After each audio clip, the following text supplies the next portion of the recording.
Even with this lawsuit thing, right, with this YouTuber, that's all around the same time. I have a whole team, right? You have business managers, you have this entertainment manager, you got lawyer, you got this. I have a whole bunch of people working for me at the time. Whatever issue they have with it, I couldn't tell you what's going on with it. I couldn't tell you when it's going to end. I know nothing about, I don't associate with them anymore. I couldn't tell you. I could not tell you. All right, guys, today we're going straight to the receipts in this new lawsuit against Brendan Schaub because we have a bunch of Brendan's own text messages. If you've been following along, you already know Brendan's landed himself in legal hot water over his business dealings with Pure Spectrum CBD. But today I want to zero in on one specific part of this disaster, the private messages that show how quickly Brendan goes from confident business shark to blaming everyone else the second things fall apart.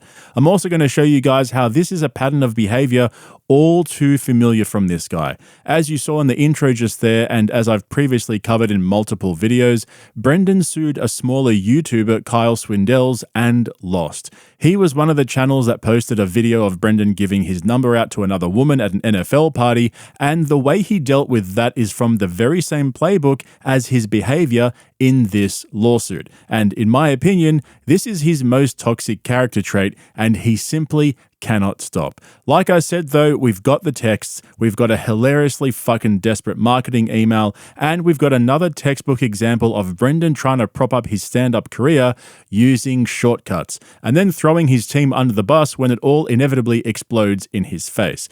This isn't about theory or speculation, this is Brendan's own words lined up in black and white, showing exactly how his career strategy has worked for years. Rush in unprepared, overhype the product, panic when it flops, blame the team, rinse and repeat. And trust me, by the end of this video, you'll see how this moron uses the same moves, the same shortcuts, then the blame game with zero accountability, showing up across everything Brendan touches. Just a quick reminder though, these messages are from the court filings lodged by Brady Bell in Palm Beach, Florida. Brendan hasn't filed a defense yet, so he hasn't had a chance to put forward his side of the story, which may end up being very different to the allegations made by the plaintiff. Also, this is a civil case, not a criminal case, so it's effectively a business dispute and in no way represents a criminal prosecution of Brendan Schaub. If the plaintiff is successful though, I imagine criminal charges will follow pretty quick. Let's rewind to May 25, 2019, the earliest text we've seen from this mess, and honestly, it's the most peak Brendan Schaub thing you'll hear all day.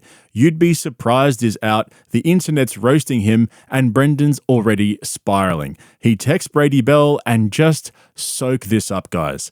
Hey boss, you're def one of the smarter people I know, so I'm reaching out to you. Please keep this between us. So, with my special coming out brings out a new reason for the haters to jump on me. Straight off the bat, keep this between us. Classic bupper secrecy, followed by the immediate pity party. But it gets better.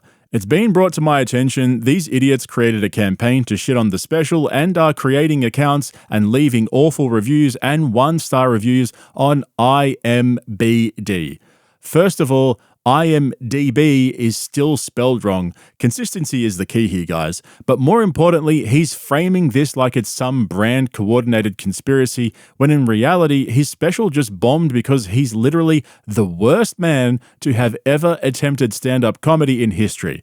But Bupper's not done.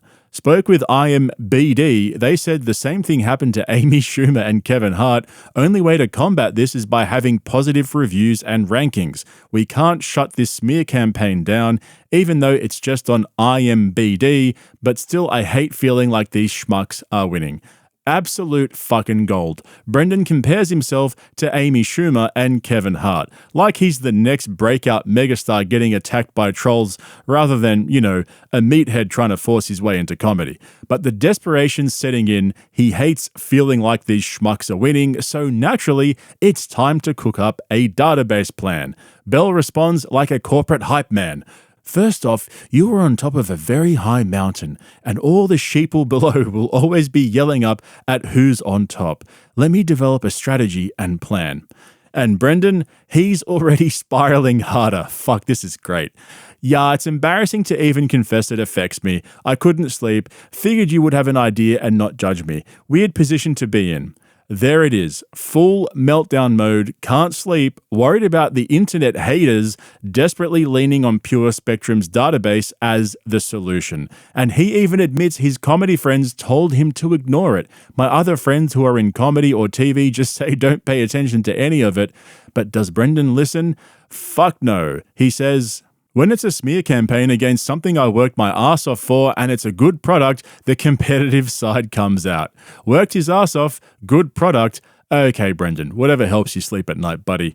Oh, wait, never mind. You said you couldn't sleep. So at this point, the whole plan's already being formed here.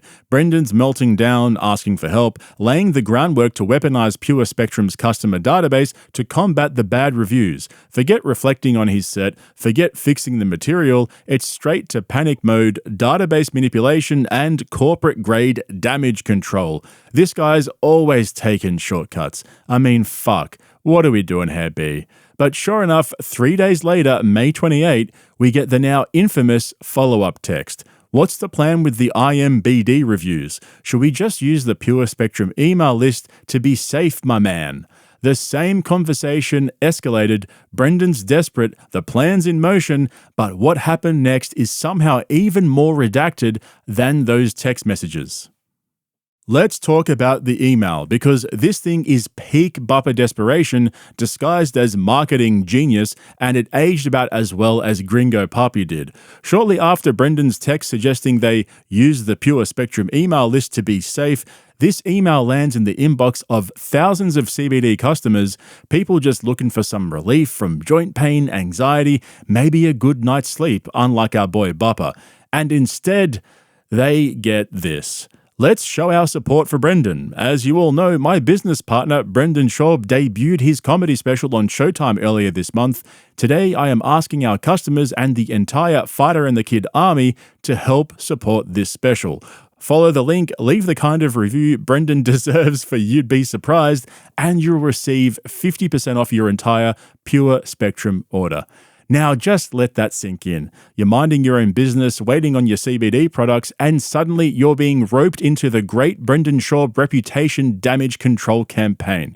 And that one sentence, leave the kind of review Brendan deserves, is funnier than anything in the comedy special itself.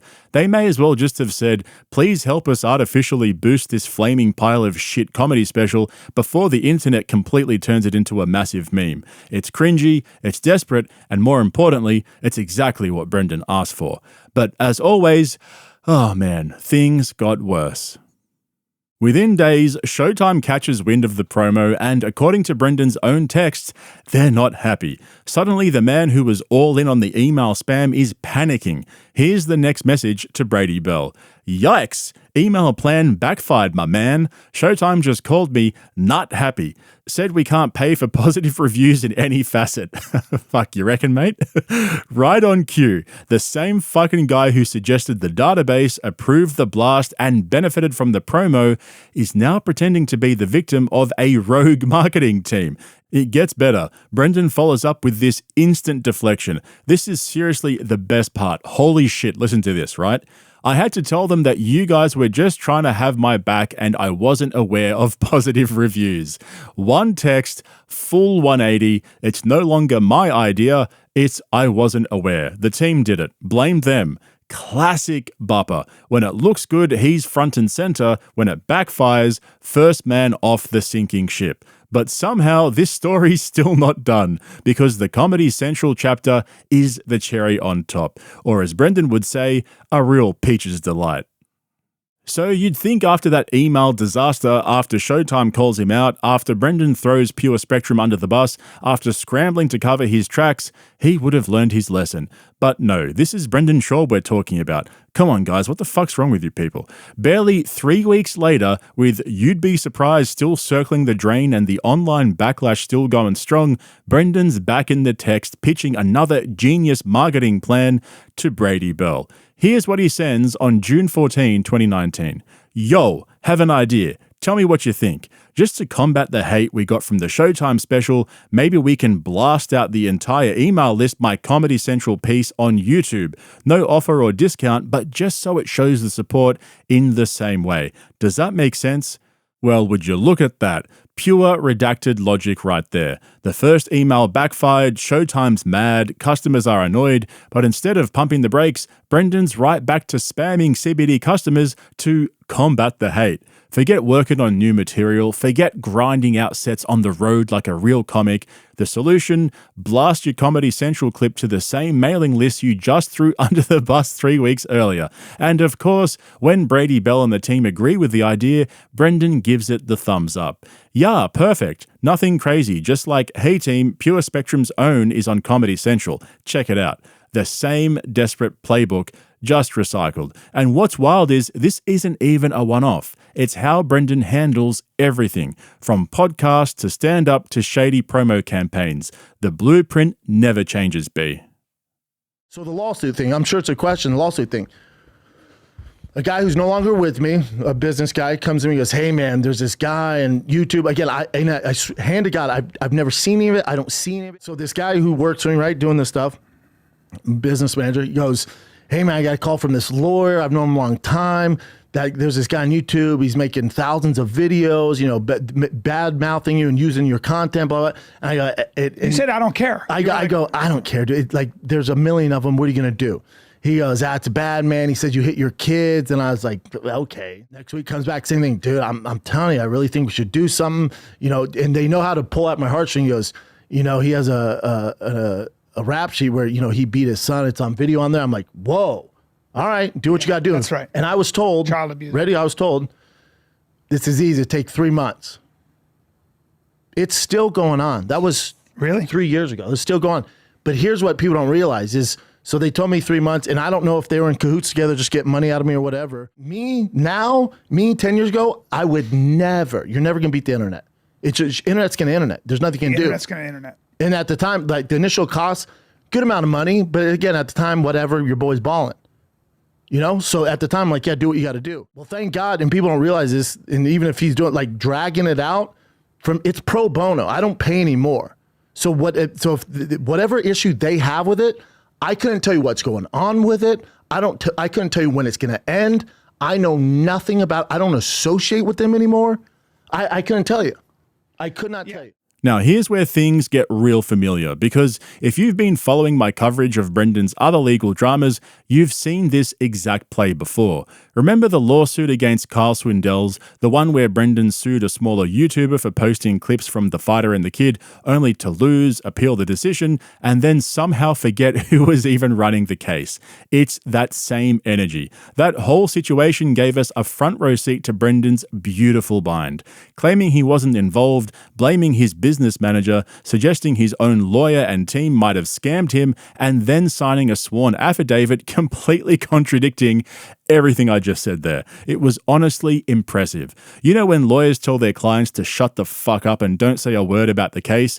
This is exactly why. Brendan managed to tell the whole world on his podcast that he had no control over Thick Boy Productions, that his business manager and the lawyer were running everything, only to turn around and sign a legal document claiming he was fully in charge, totally informed, and calling all the shots.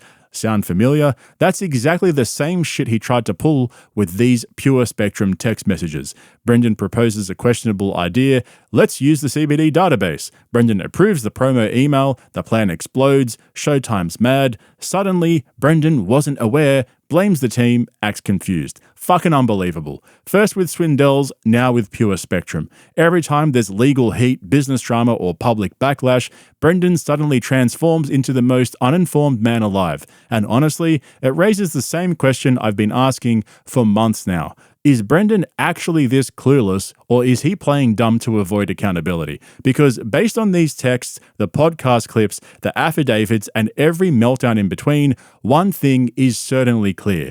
No matter what happens, the people around Brendan are the first under the bus.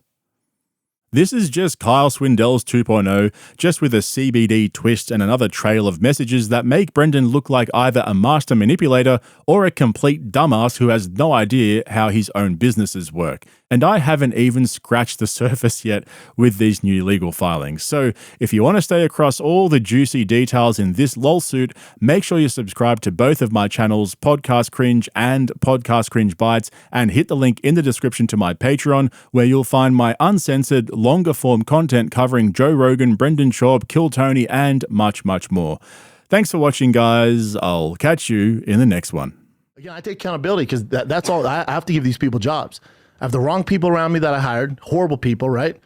I have this business guy that had no business managing any of my shit. Bad information. Bad information, and I'm at a time where I'm not steering the ship, and it's not good.